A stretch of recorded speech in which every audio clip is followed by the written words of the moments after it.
We could imagine if St. Augustine or St. Jerome were to materialize in this room right now, well, if we don't know Latin, we're going to have to go through an interpreter.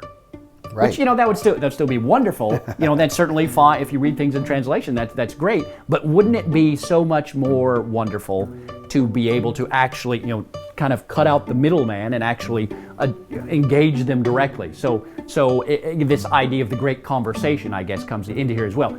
Without Latin, you can still sort of engage in the great conversation, but you're doing it through an interpreter, through secondhand, whereas there's just something about being able to talk to somebody directly. If you and I didn't speak the same language and we were trying to conduct this conversation through an interpreter, it's less direct. It's less personal. Aptate loricam figite o creas, gallium in capite imponite. Ili mea tristi facta norabis, morere. One of the things we try to do is really put Latin at the center of the academic aspect of our program.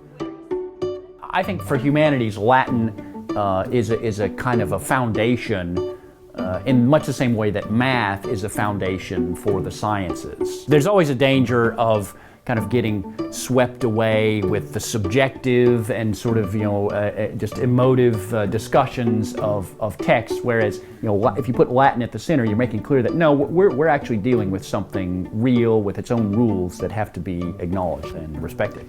Definitely. So it requires more from the student. There's more rigor demanded to not only learn the language, but to encounter a text written in a classical language like Greek or Latin. I think that probably cuts some of the emotional, feely, touchy-feely stuff that you're talking about when you're encountering great ideas and great books. Mm-hmm.